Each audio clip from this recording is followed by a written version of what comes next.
রাজধানীর জাতীয় প্রেসক্লাবের সামনে সকল সচল স্বীকৃতিপ্রাপ্ত নন এমপিও শিক্ষা প্রতিষ্ঠান এমপিও ভুক্তির দাবিতে মানববন্ধন ও বৃহত্তর আন্দোলনের রোডম্যাপ ঘোষণা করেছে সম্মিলিত নন এমপিও ঐক্য পরিষদ। রবিবার 17 মে সকাল 10টায় আয়োজিত এই কর্মসূচিতে দেশের বিভিন্ন জেলা থেকে শিক্ষক কর্মচারীরা অংশ নেন। মোহাম্মদ শাহজালাল ভুজলের তথ্যচিত্রে বিস্তারিত। অন্যতম কেন্দ্রীয় সমন্বয়ক অধ্যক্ষ বাকি বিল্লাহ। মানববন্ধনে বক্তারা বলেন, দীর্ঘদিন ধরে স্বীকৃতিপ্রাপ্ত নন এমপিও শিক্ষা প্রতিষ্ঠানের শিক্ষক কর্মচারীরা মানবেতর জীবনযাপন করছেন।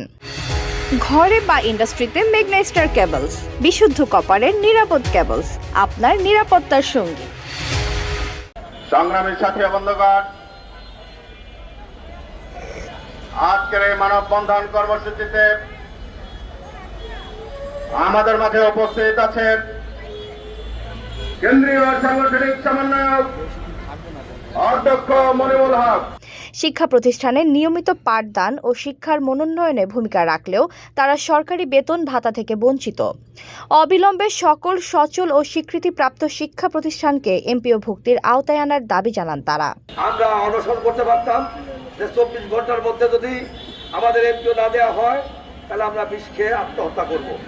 আত্মহত্যা মহাপাপ, কিন্তু কিছু কিছু সময় আছে মানুষ কেন আত্মহত্যা করে, আত্মহত্যার নিশ্চিত হয় তখন মানুষ আত্মহত্যার পথ বেছে নেয়। HPL uPVC pipe and fittings, শক্ত, মজবুত ও দীর্ঘস্থায়ী এক পাইপে জীবন পার।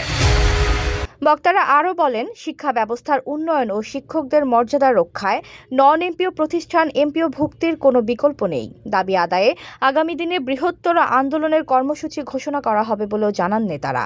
মনে করে অভিভাবক মনে করে আমরা একটা দাবি করতে চাই, আগামী বাজেটে আপনারা শিক্ষা খাতে পর্যাপ্ত বাজেট রেখেছেন এবং পর্যায়ক্রমে জিডিপির 5% অনেক মেগা প্রকল্প হাতে দেওয়া হয়েছে, ফ্যামিলি কার্ড দেওয়া হয়েছে, কৃষক কার্ড দেওয়া হচ্ছে।